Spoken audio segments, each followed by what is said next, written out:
Hello everyone, this is Houndawg again, flying with you in a vintage FSX model of a historical U.S. Navy carrier aircraft from the past 100 years. Today is March 30th, 1945, and we are flying in the Ryan FR-1 Fireball on board the escort carrier USS Bougainville CVE 100. Radio check, 123, 321, radio check. In 1943, the United States and Allies were racing to catch up with the German technology in jet propulsion fighter aircraft. The U.S. Navy had concerns over the suitability of the early jet engines for carrier operations due to the slow turbine spool-up time and the sluggish initial acceleration. The Deputy Chief of Naval Operations, Admiral John S. McCain Sr., proposed a solution for a mixed-power piston and jet-powered fighter with the safety of the proven radial engine for carrier takeoffs and landings and the flight performance of the jet engine.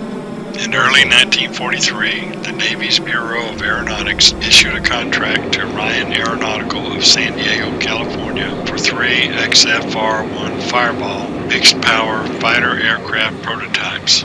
At the same time, the Navy also contracted with the McDonnell Aircraft Company for the development of the first carrier-based jet fighter, the FD-1 FH-1 Phantom. On 2 December 1943, a new contract was signed with Ryan for an additional 100 FR-1 Fireball aircraft. The FR-1 had a 1,350 horsepower Wright R1820 Cyclone radial engine mounted in the nose and a 1,600 foot-pound General Electric J31 turbojet mounted in the rear fuselage. It had a top speed of 426 miles per hour. Ram air was fed by intake ducts in each wing root, which meant that the wing had to be thick enough to house both the ducts and the outward retracting main landing gear. To simplify the fuel system, both engines used the same grade of avgas from 2 self-sealing fuel tanks housed in the fuselage. The cockpit was positioned just forward of the leading edge of the wing, and the pilot was provided with a bubble canopy for excellent visibility. The FR-1 had the first laminar flow airfoil wing in a Navy carrier aircraft. It was also the first production carrier aircraft to have tricycle landing gear, a necessity in order to elevate the jet engine exhaust up and away from the carrier's wooden decks. The Fireball was armed with 4 50 caliber machine guns mounted mid-wing outboard of the jet engine air intakes. 4 5-inch rockets could be carried under each wing, and 2 hardpoints were provided under the center section for 2 1,000-pound bombs or 2 100-gallon drop tanks. Armor plates were provided in front and behind the pilot's seat and for the oil cooler. Due to a lack of available jet engines, the first XFR-1 made its initial flight on 25 June 1944 without a jet engine. The second prototype first flew on 20 September 1944, and test flights confirmed wind tunnel test data that revealed a lack of longitudinal stability. To solve this problem, a new tail with enlarged vertical and horizontal stabilizers was designed and retrofitted to the prototypes. The first prototype was lost in a crash at NAS China Lake on 13 October 1944. Investigation showed that the wing structure was not strong enough to resist compressibility effects. This was cured by doubling the number of rivets in the outer wing panels.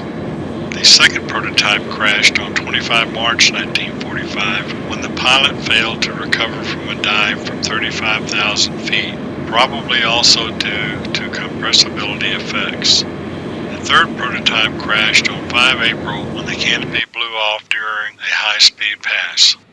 Operational testing of the first production aircraft was conducted by the Naval Air Test Center at Naval Air Station Patuxent River and revealed some additional problems. The piston engine tended to overheat until electrically operated cow flaps were installed. The catapult hooks had to be moved, and the nose wheel oleo shock strut had to be lengthened by 3 inches.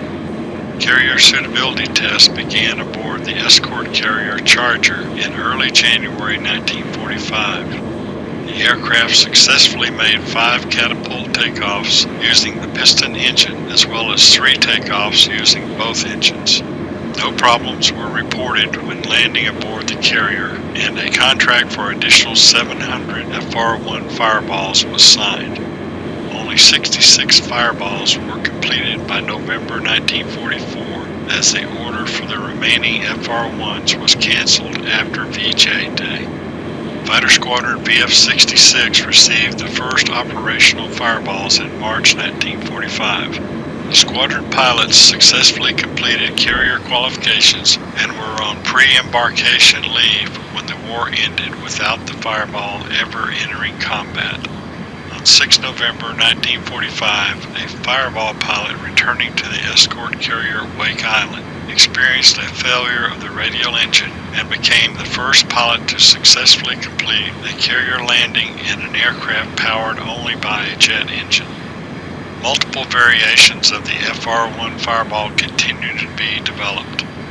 The XFR-4 had a larger and more powerful Westinghouse J-34 turbojet and served as the initial test bed for the XF-2R Dark Shark. The turbojet's air intakes were moved from the wing roots to the fuselage in front of the wing and were covered by electric doors to reduce drag when the aircraft was flying only on its piston engine. The fuselage was lengthened by 8 inches to accommodate the larger engine. The XF-2R Dark Shark replaced the piston engine with a General Electric XT-31 turboprop. The Dark Shark prototype proved to be an excellent performer and was 100 miles per hour faster than the FR-1. But by this time the Navy was fully committed to jet-propelled fighters and no production aircraft were ordered.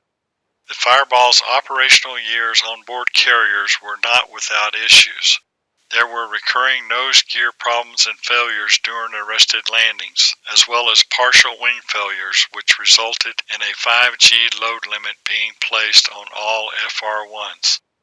The Fireball was proving to be too fragile to endure repeated carrier landings, and in June 1947 a Fireball actually broke in half during a hard landing. Subsequent inspections of all FR-1s showed signs of structural failures, and all Fireballs were withdrawn by 1 August 1947.